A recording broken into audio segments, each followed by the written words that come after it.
Incarceration, imprisonment, hard time. I've had 3 brushes with prison over the course of my life, and I've dodged every one of them. I'm one of the lucky ones. My first brush with prison was actually an imaginary prison. I did an episode of Chicago PD in which I played a creepy pedophile by the name of Vaughn Besh. By the way, is there a better name for a creepy pedophile than Vaughn Besh? Come on. I was sort of the red herring in this episode. I was the guy you're supposed to think is guilty, but then they find the real guy and they gotta let me go. I'm still bitter about my first day on the set. I showed up with, I hadn't shaved purposely and I'm a little disheveled, but I basically look like I do now. And I walk into the hair and makeup trailer and the woman goes, waiting to be ready to be transformed into a creepy pedophile, Vaughn Besh. And the woman goes, you know what? I think we're good. I said, you don't want to add any dark under my eyes, maybe sunk at you? No, I think we're fine. Guilty, but then they find the real guy and they gotta let me go. I'm still bitter about my first day on the set. I showed up with, I hadn't shaved purposely and I'm a little disheveled, but I basically look like I do now. And I walk into the hair and makeup trailer and the woman goes, waiting to be ready to be transformed into a creepy pedophile. I think we're good. I said, you don't want to add any dark under my eyes, maybe sunk at you? No, I think we're fine. Now, the other 2 incidents of prison avoided occurred during my college years. I spent some of my junior year studying abroad. I was in London studying abroad, and they gave us 3 weeks off during the month of April. So my friend Morgan Sparks and I decided we were going to go to the continent. Problem was, Morgan couldn't go immediately. His girlfriend from America was coming over to join him for the first week of our vacation. So I set off for Spain with the idea that we would rendezvous in a week's time in Barcelona. Now, this is before cell phones, so our plan was that I would get to Barcelona, find a hotel, and then graffiti the name of my hotel, into the 3rd stall of the men's room in the Barcelona train station.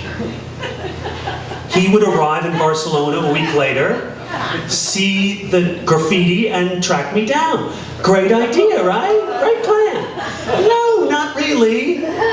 For one thing, there were several men's rooms in the Barcelona train station.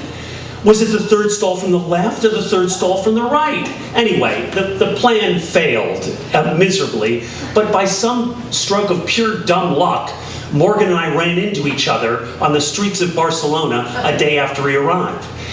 He was with a woman that he'd met at his pensione the day before. Apparently his devotion to his American girlfriend had not survived crossing the English Channel. The 3 of us went out to dinner, and afterwards we bought a bottle of cheap red wine and took it to a public square, drank it next to a fountain. The next morning, I was determined to do some sightseeing while Morgan slept in with his new friend. So I set off for downtown Barcelona by my lonesome. Now, I don't know if it was something I ate, or maybe that cheap red wine with the screw-off top that looked to be partially open by the time we drank it, but about 20 minutes into my walking tour, I began to experience some severe distress in the digestive area. It became immediately apparent that I needed to find a toilet stat.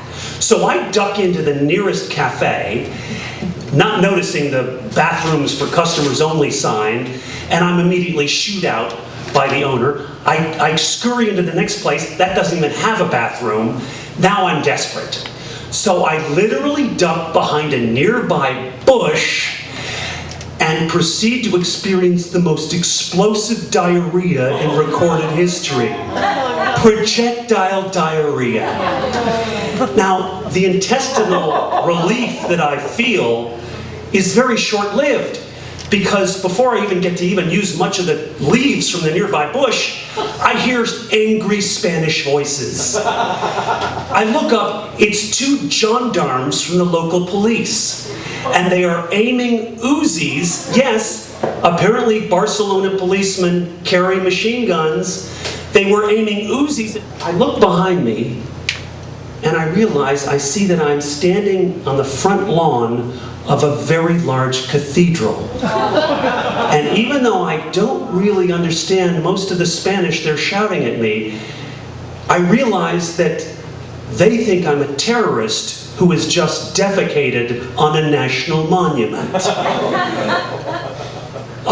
So I basically, and it's clear that they want to arrest me.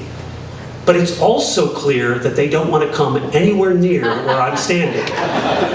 So I finish with the leaves, pull up my pants, and all the while sort of pleading in English and broken Spanish that I'm just some hapless American tourist with a bad case of the runs.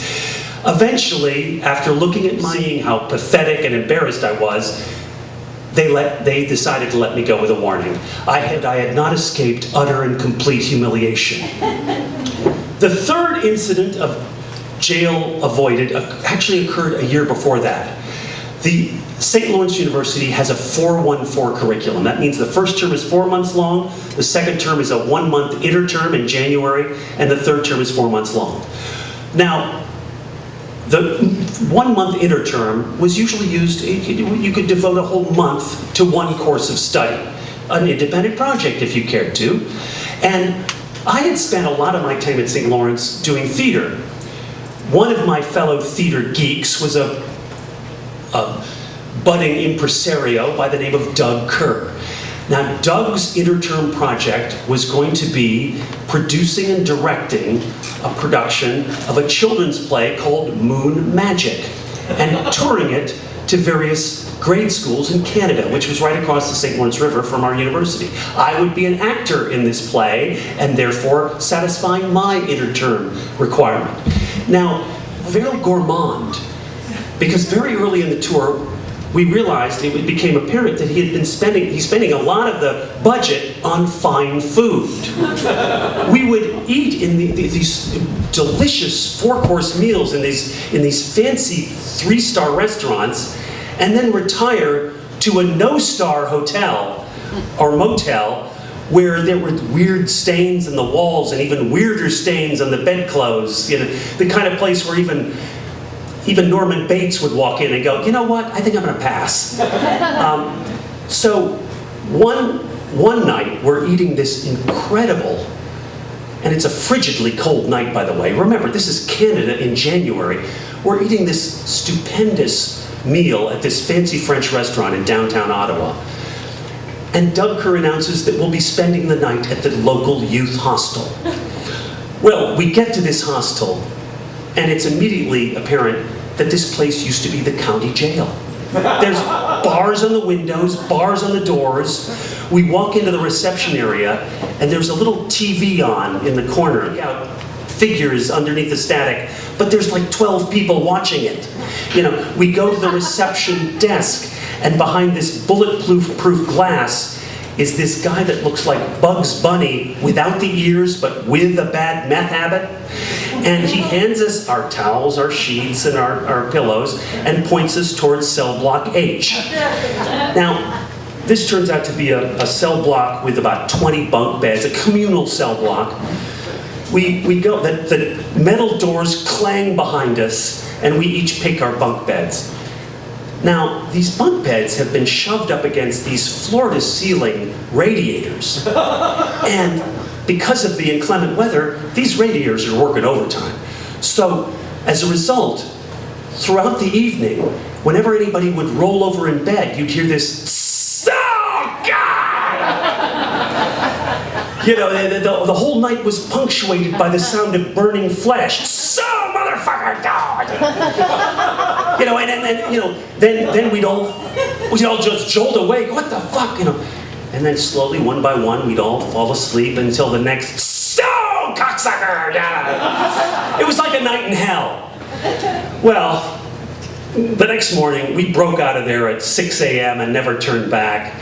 We shouted at Doug Kerr, louder than a mom, we shouted.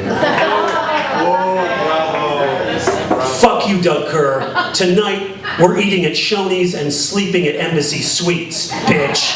Thank you, and congratulations, louder than a mom for 5 years.